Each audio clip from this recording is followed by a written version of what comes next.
Hello, this is Tony Heller from RealClimateScience.com.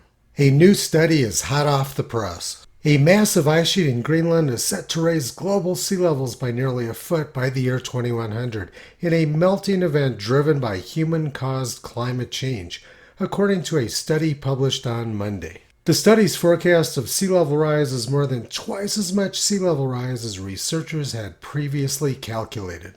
This is a really good story, except that there's no evidence to back it up.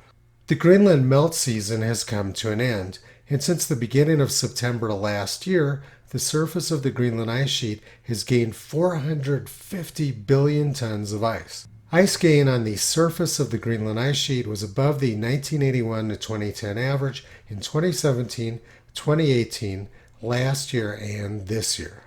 Greenland is not melting down. The data shows the exact opposite. But it wasn't always like this. In 1939, scientists said, all the glaciers in eastern Greenland are rapidly melting.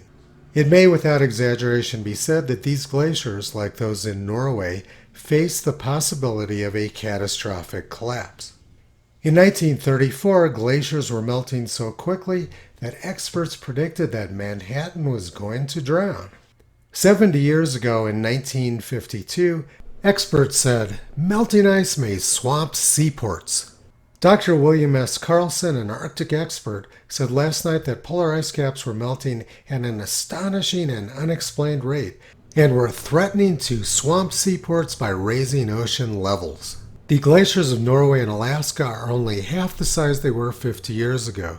The temperature around Spitsbergen has so modified that the sailing time is lengthened from 3 to 8 months of the year. And that same year, glaciers in Glacier National Park were melting so quickly, experts predicted that by the end of the century they would all be gone. March 5, 1952, Associated Press, glaciers melting. Montana's Glacier National Park may have to start looking for a new name. Naturalists say that 50 years from now it will be glacierless unless there's a big change in Montana climate. Well, there was a big change. The glaciers in Glacier National Park are still there and have actually been growing over the last 30 years. In 1953 it was reported, so much polar ice is melting because of warmer temperatures that oceans may rise as much as 300 feet. This might drown huge seaport cities like New York, Boston, San Francisco, and London. Then the world's weather changed dramatically during the 1960s. By 1971, NASA and the Washington Post were predicting a new ice age in 50 to 60 years. 10 years later, in 1981, the Chicago Tribune reported, climatologists now blame recurring droughts and floods on a global cooling trend that could trigger massive tragedies for mankind. That was the end of the global cooling scam, though. Science changed very quickly between 1981 and 1982.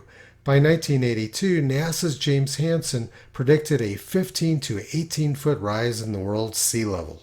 In 1981, droughts and floods were caused by global cooling, but by 1982, science said they were caused by global warming. And then 6 years later, in 1988, the United Nations predicted that because of global warming, all of the Maldives would be underwater by the year 2018. And in 1989, the United Nations said that we only had 10 years to stop global warming. Otherwise, entire nations could be wiped off the face of the earth. Pretty scary stuff, but the Maldives are still there and they're doing just fine. Then in 1995, the New York Times predicted that most of the beaches on the east coast of the United States would be gone in 25 years. That would have been by the year 2020. The beaches are still there, and so is New York. In 1988, NASA's James Hansen predicted that lower Manhattan would be underwater in 20 to 30 years. So basically the same prediction scientists were making in the year 1934.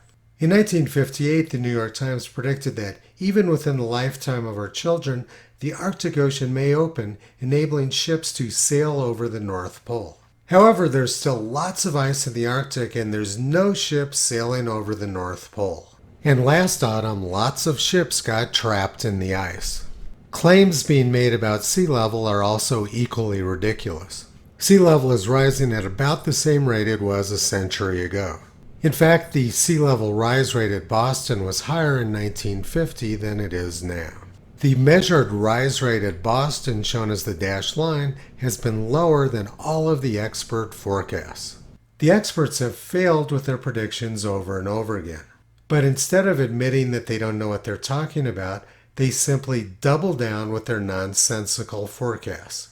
For the past 14 years, Toto has been pulling back the curtain on these people of low ethics and low intellect. And sadly, they dominate the press, social media, academia, and politics. You can visit Toto, Kyrie, Caesar, Toki, and Upala on the web at realclimatescience.com.